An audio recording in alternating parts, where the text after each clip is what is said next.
বুঝানোর পরেও সিগারেট ছাড়ে না। আপুরা, এমন একটা ছেলে পাইলে শক্ত করে ধইরা রাখো, আর এখান থেকে নিশ্চিত বুঝে নিও ছেলেটা একবার যাকে আপন করে তাকে আর কখনোই পর করে না। একদিন একটি পাখি মৌমাছিকে জিজ্ঞেস করলো, তোমরা এত কষ্ট করে মধু সঞ্চয় করো, সেই মধুগুলো মানুষ চুরি করে নেয়, তোমাদের কষ্ট হয় না? তখন উত্তরে মাঝি বলেন, না, আমাদের কষ্ট হয় না, কারণ মানুষ শুধু আমাদের মধুটাই চুরি করতে পারে, কিন্তু আমাদের কৌশল চুরি করতে পারে না। ঠিক তেমনই জীবন চলার পথে তুমি যদি কিছু হারিয়ে ফেলো, তাহলে আফসোস করে সময় নষ্ট করো না, কারণ জিনিসটাই হারায়, কৌশল কখনোই হারায় না। আবার সেই কৌশলে তুমি নতুন করে অর্জন করে নাও। আর জীবন চলার পথে অনেক কিছু হারাবে, কারণ মানুষ এক হয় না। আমি তাকে আমার ভালোবাসা বোঝাতে পারিনি, নাকি সে আমার ভালোবাসা বোঝেনি তা আমি জানি না, তবে সে আমাকে ভালো না বাসলেও সারা জীবন মনে রাখবে, কারণ আমি তাকে এতটা ভালো। যেদিন ধরবে সেদিন ওই ইঁদুর মারা কলের মতো একটু নড়াচড়া করার। বউ ফেসবুকে পোস্ট করলো, আমি রান্না করতে পারি, এটা আমার যোগ্যতা, তবে কেউ যদি সেই রান্না খেতে না পারে তাহলে এটা তার ব্যর্থতা। স্বামী সেই পোস্টের নিচে কমেন্ট করলো, রাঁধুনি পছন্দ না হলে আরেকটা রাঁধুনি নিয়ে আসবো, এটা আমার যোগ্যতা, তবে যদি কেউ সতীনের সাথে তাল মিলিয়ে না থাকতে পারে এটা তার ব্যর্থতা। পরের দিন থেকে হঠাৎ করে রান্নার স্বাদ বহুগুণ বেড়ে গেল। বলুন তো কেন? আমরা বাড়ি থেকে পালিয়ে বিয়ে করি। পালিয়ে বিয়ে করার পর আমাদের পরিবার কিছুতেই মানতে চাইল না। তবে যখন ওর পরিবার থেকে বলা হলো ওদের মেয়েকে ওরা ত্যায্য করে দিবে, ত্যায্য করে সরকারিভাবে কাগজ পাঠিয়ে দেবে, তখন আমার পরিবার আমাদেরকে মেনে নেয়। মেনে নেওয়ার পর 3 মাস আমরা সুখে শান্তিতে সংসার করলাম।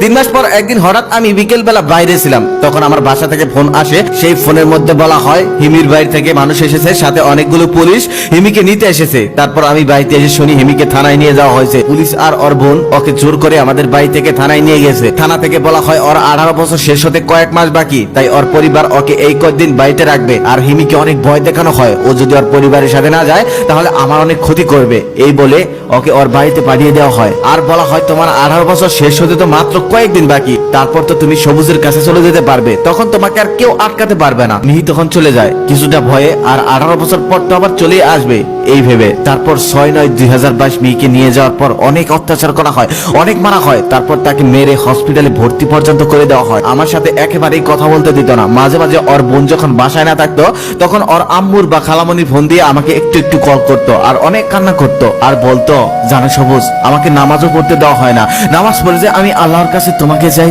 জানো সবুজ, আমার চুলগুলো কেটে নেওয়া হয়েছে, আমার চুলে কি দোষ করেছে? সমস্ত চুল কেটে ফেলেছে ওরা। আমার ঘুমানোর জায়গায় আমার বালিশের নিচে কিসের যেন তাবিজ রাখে, আমার খাবারে যেন কিসের আরবি লেখা কাগজ সাথে খাইয়ে দেয়। এগুলো বলতো আর অনেক কান্নাকাটি করতো। 1 মাস পর 28/10/2022 ও আমার কাছে চলে আসে, 2 দিন থাকে। তবে 2 দিন পর আবার জোর করে ওর পরিবার আমার কাছ থেকে ওকে নিয়ে যায়। তারপর দীর্ঘদিন আর ওর সাথে আমার কথা হয় না। দীর্ঘদিন পর ও আমাকে কল করে বলে, সবুজ তোমাকে ডিভোর্স দেয় না বলে আমাকে অনেক মারধর করে। প্রত্যেক দিন ডিভোর্স লেটার নিয়ে আমার সামনে আসে, আমি সিগনেচার করি না, তাই আমাকে অনেক মারধর করে। আরো বলে, জানো জান পাখি, এই তো সেদিন আমাকে মেরে হসপিটালে ভর্তি করে রেখেছিল। 4 দিন আমি হসপিটালে ভর্তি ছিলাম। গত 12-13 দিন আগে ওর সাথে আমার ফোনে কথা হয়, তখন ও বলেছিল, সবুজ আমাকে তুমি কবে নিয়ে যাওয়া? আমি তখন বলেছিলাম, ইনশাআল্লাহ 18 বছর পূরণ হলেই তোমাকে আবার আমি নিয়ে আসবো, আবার আমরা দুজন এক হব। তখন সে আফসোস করে বলেছিল, কি আর করার, তাহলে এই কয়দিন আমি মার খেয়েই থাকি তোমার অপেক্ষায়। জানো সবুজ, ওই জানোয়ার গুলো আমাকে লাথি মারে, অত বড় মানুষের লাথিকে আমি সহ্য করতে পারি? আমি সহ্য করতে পারি না। তারপর অনেক সময় আমাদের হাসি খুশি ভাবে কথা হয়েছিল, আর এটাই ছিল আমাদের মধ্যে একদম শেষ কথা। 28/12/2022 আমার সোনা পাখি আমাকে ছেড়ে চলে যায় এই দুনিয়া ছেড়ে। ওই জানোয়ার গুলো তাকে দুনিয়ায় বাঁচতে দেয়নি। মানুষ কতটা জানোয়ার হলে এমনটা করতে পারে ভাবতে পারেন? আর মানুষ কতটা অত্যাচারী হলে দুনিয়া ছেড়ে চলে যেতে পারে ভাবতে পারেন? অল্প বয়সের প্রেমগুলো খুবই ভয়ঙ্কর হয়, খুবই ভয়ঙ্কর। তাই অল্প বয়সের ছেলে মেয়েদের উদ্দেশ্যে একটা কথা, অল্প বয়সে প্রেমে পড়ো না। আর বাবা মায়ের উদ্দেশ্যে একটা কথা, আপনার ছেলে মেয়ে যদি প্রেমে পড়ে যায় তাহলে জোর করবেন না, বোঝান। আর যদি তাতে কাজ না হয়, এক করে দিন। যদি যারা ভালো থাকতে পারে থাকুক না, কি যায় আসে আমাদের? জোর করে আপনি আলাদা করতে পারবেন। তবে অল্প বয়সের প্রেম মানুষ কখনোই ভুলে না, সারা জীবন মনে রাখে, আর ভিতরে ভিতরে পড়ে যায়। হ্যাঁ, কেউ কেউ বেঁচে থাকে, তবে মরার মতো। বাস পাখি আপনি অবশ্যই দেখেছেন, কিন্তু আপনি কি জানেন এই বাস পাখির জীবন কতটা কষ্টের? আপনি জানলে আপনার জীবনে যতই কষ্ট থাকুক না কেন সেই কষ্টগুলো পানির মতো সহজ মনে হবে। বাস পাখির জীবন শুরুই হয় কঠিন একটা ট্রেনিং এর মাধ্যমে, যেই ট্রেনিং তাকে অন্য পাখিদের সাথে রাস করতে শেখায়, যেই ট্রেনিং তাকে মেঘ ভেদ করে মেঘের উপরে গিয়ে উঠতে শেখায়। তার জীবনের শুরুতেই এমন কঠিন ট্রেনিং গুলো তার পরবর্তী জীবনের চড়াই উতরাই গুলি পার করতে সাহায্য করে। সাধারণ পাখিরা তার বাচ্চাদেরকে ততদিন পরিচালনা করে যতদিন তারা একা খেতে না পারে, কিন্তু বাস পাখির বেলায় এই বিষয়টা সম্পূর্ণ ভিন্ন। বাস পাখির বাচ্চা ডিম থেকে বের হওয়ার কিছুদিন পর থেকে শুরু হয় তার জীবনের সব থেকে বড় ট্রেনিং। সাধারণ মা পাখিরা যেমন দূর থেকে খাবার সংগ্রহ করে এনে বাচ্চার মুখে ঢেলে দেয়, তবে বাস পাখির বেলায় এই বিষয়টা সম্পূর্ণ আলাদা। মা বাস পাখিরা দূর থেকে খাবার সংগ্রহ করে আনে ঠিকই, তবে বাচ্চার মুখে তুলে দেয় না। প্রথমে একটা খাবারের দানা মুখে দিয়ে বুঝিয়ে দেয় যে এটা খাবার, তারপর সেই খাবারটাকে একটু দূরে রেখে দেয় যাতে বাচ্চা নিজে সেখানে গিয়ে একা একাই খেতে পারে। কিন্তু বাচ্চারা ব্যর্থ হয়, কারণ সেখানে যাওয়ার মতো ক্ষমতা এখনো তার হয়ে ওঠেনি, তার পায়ে এতটা শক্তি এখনো হয়ে ওঠেনি। কিন্তু খিদার জ্বালা যে অনেক বড় জ্বালা, অনেকটা কষ্ট করার পর অনেক কষ্ট করে সে খাবার পর্যন্ত যায়, কিন্তু কিভাবে খেতে হয়। 215 বছর আগে বর্তমান ভারতের কেরালা রাজ্যের রাজা ছিলেন ত্রিবাঙ্কর, যার আমলে পুরুষরা গোপ রাখতে চাইলে কর দিতে হতো, আবার নারীদের দিতে হতো স্তনের জন্য কর, স্থানীয় ভাষায় যাকে বলা হতো মুলাক্করম। এই বিষয়ে তৎকালীন আইনটি এমন ছিল, হিন্দু ধর্মের ব্রাহ্মণ ব্যতীত অন্য কোনো নারীরা নিজের স্তন ঢেকে রাখতে পারবে না। নিজের স্তন রাখতে হবে খোলামেলা। কেউ যদি নিজের স্তন ঢেকে রাখতে চায় তাহলে সেই ঢেকে রাখার জন্য তাকে দিতে হবে শুল্ক। সেই শুল্কের নিয়ম আবার হলো যার স্তন যত বড় তাকে দিতে হবে তত বেশি শুল্ক। সেই শুল্কের মোটা অংশ চলে যেত পদ্মনাভ মন্দিরে। গিনিস বুকের তথ্য অনুযায়ী এটাই পৃথিবীর সব থেকে ধনী মন্দির। সেই সময় 35 বছর বয়সী এক কৃষ্ণবর্ণের অতীব সুন্দরী নারীকে প্রায় কাজের জন্য বাইরে যেতে দেখা যেত, তবে তিনি সবসময় তার স্তনকে ঢেকে রাখতেন।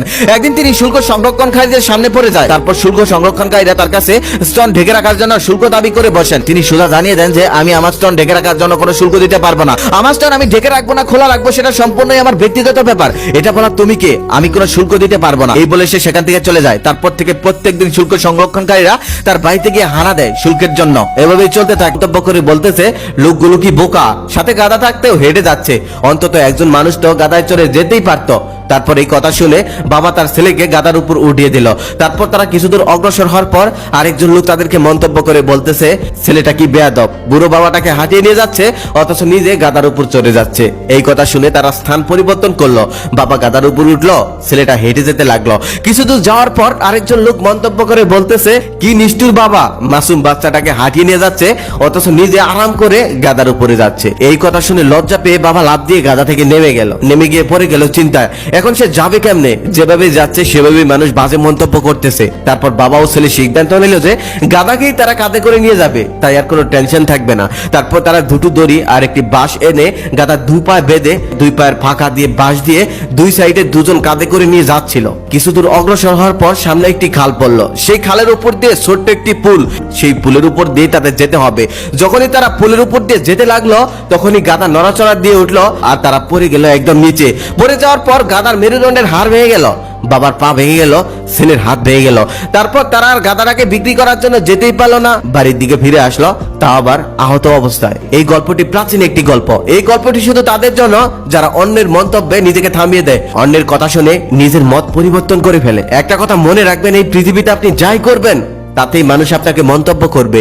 কিছু মানুষ আপনার ভালো সহ্য করতে পারে না, তারা আপনার ভালোটা দেখতে পারে না, তারা আপনি যাই করবেন তাতেই বাধা দিবে। আর আপনি যদি তাদের বাধায় থেমে যান তাহলে আপনি খালেই পড়ে যাবেন আর বাঁচার যেতে পারবেন না। একটা কথা মনে রাখবেন, আপনি যদি অন্যের মন্তব্যে 2টা মিনিট সময় ব্যয় করেন তাহলে আপনার ওই 2টা মিনিট সময়ই নষ্ট হবে, কোনো কাজে আসবে। একটি মধ্যবিত্ত ঘরের ছেলের গল্প। ক্লাস 10 পর্যন্ত লেখাপড়া করার পর ছেলেটার আর লেখাপড়া করা হলো না, কারণ বাবা মা তার লেখাপড়ার খরচ দিতে পারে না। কিন্তু তার ঘোরাঘুরি কেউ পছন্দ করতো না, বাবা মা, আত্মীয় স্বজন, প্রতিবেশী সবাই খারাপ চোখে দেখতো। এভাবে কেটে গেল কয়েকদিন। তারপর সে সহ্য করতে না পেরে চলে গেলেন শহরে। সেখানে গিয়ে চাকরি খুঁজতে খুঁজতে একটি চাকরিও পেয়ে গেল। বেতন 7,000 টাকা, 1500 টাকা বাসা ভাড়া, 3,000 টাকা খাওয়া, 1,000 টাকা হাত খরচ, বাকি থাকে 1500 টাকা। সেই 1500 টাকা সে বাবা মার কাছে পাঠিয়ে দিত, কিন্তু সেই 1500 টাকা নিয়ে বাবা মা সন্তুষ্ট ছিল না, কারণ গ্রামের মানুষ মনে করে ঢাকা মানেই প্রচুর টাকা। এভাবেই চলতেছিল। একদিন সে 10 টাকা দিয়ে একটা লটারির টিকিট কিনে। ভাগ্যক্রমে সেই লটারির প্রথম পুরস্কারটা ছেলেটা পেয়ে যায়, 1 কোটি টাকা। তারপর সে চিন্তা করে সে আর শহরে চাকরি করবে না,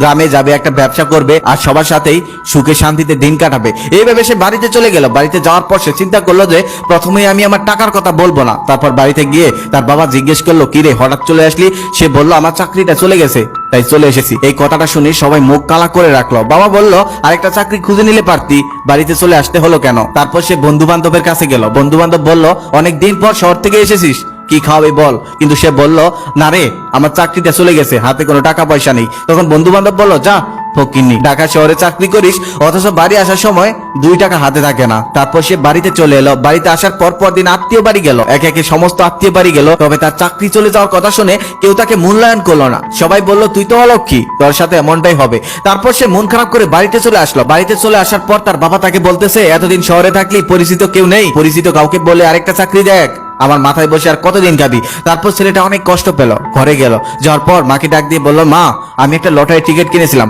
আর সেই লটারির প্রথম পুরস্কার 1 কোটি টাকা আমি পেয়েছি। আর